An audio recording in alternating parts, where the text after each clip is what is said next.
Okay, we're going to continue on in our Father's Word today. This is Psalms 58, a michtam of David. Now I want to read to you what a michtam means. It's a musical terminology. It means golden psalm.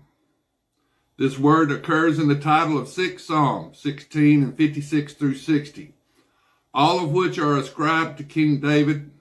The marginal reading of our authorized version is a golden psalm, while in the Geneva version it is described as a certain tune. From the position which it occupies in the title, we may infer that michtam is a term applied to these psalms to denote their musical character, but beyond this, everything is obscure. Now, that's what a michtam is. And this is Psalms 58. It's a michtam of King David. Psalms 58, verse 8. Let them be like a snail, which melts away as it goes, like a stubborn child of a woman, that they may not see the sun. Before your pots can feel the burning thorns, he shall then take them away as with a whirlwind, as in his living and burning wrath.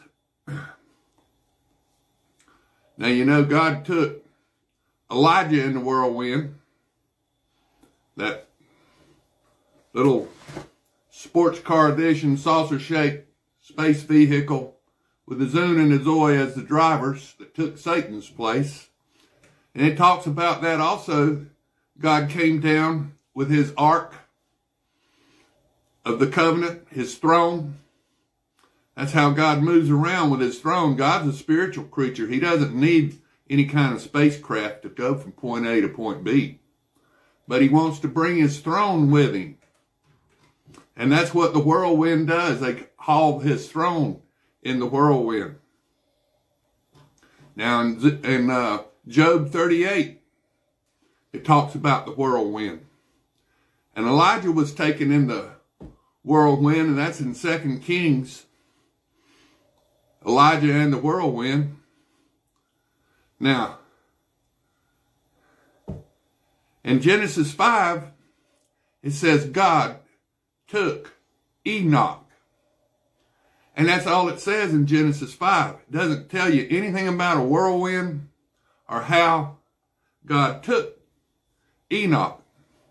Now, if you look all over the out west here in the United States, you see these triangular shaped portals.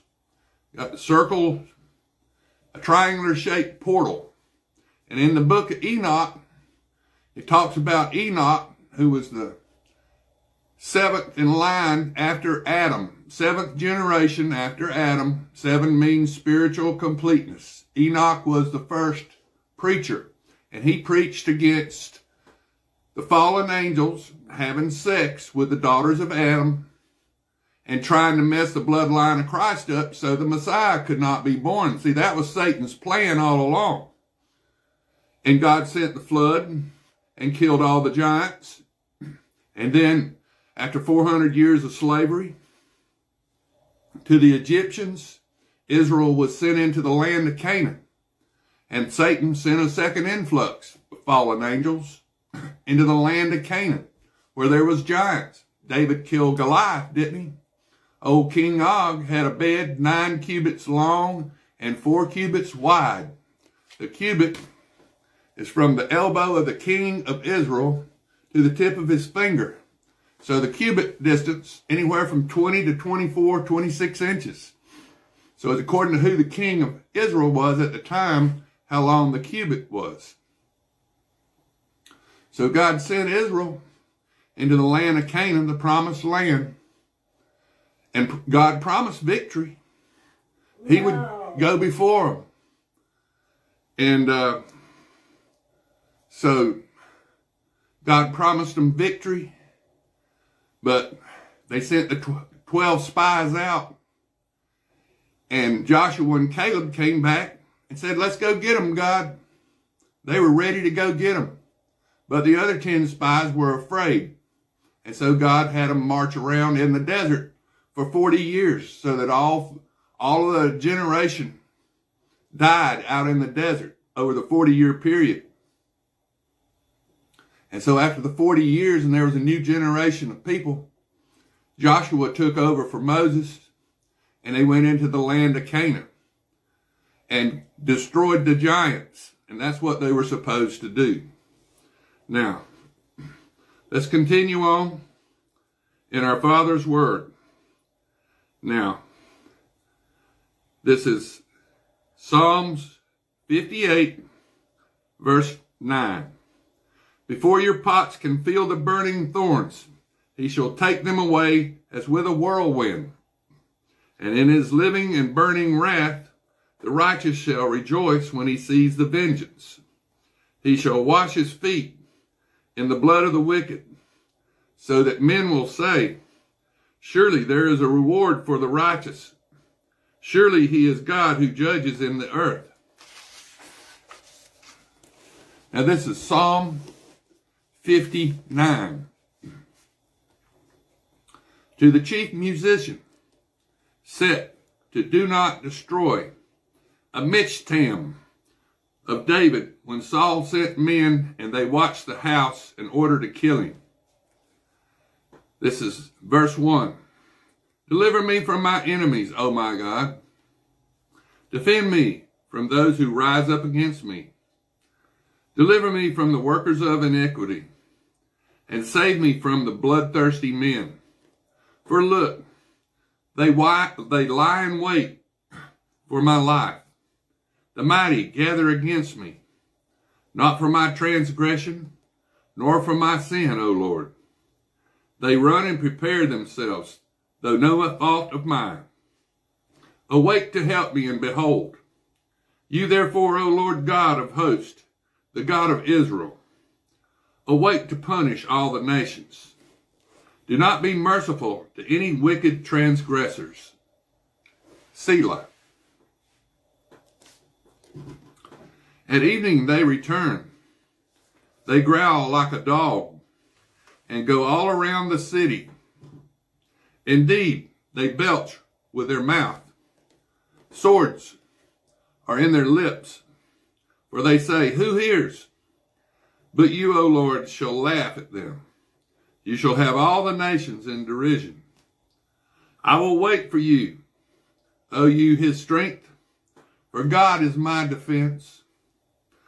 My God of mercy shall come to meet me. God shall let me see my desire on my enemies. Do not slay them, lest my people forget. Scatter them by your power and bring them down. O Lord, our shield, for the sin of their mouth and the words of their lips, let them even be taken in their pride. And for the cursing and lying which they speak, consume them in wrath. Consume them, that they may not be. And let them know that God rules in Jacob to the ends of the earth. Selah. And at evening they return. They growl like a dog and go all around the city. They wander up and down for food and howl if they are not satisfied. But I will sing of your power. Yes, I will sing aloud of your mercy in the morning. And you have been my defense and refuge in the day of my trouble. To you, O my strength, I will sing praises, for God is my defense. My God of mercy,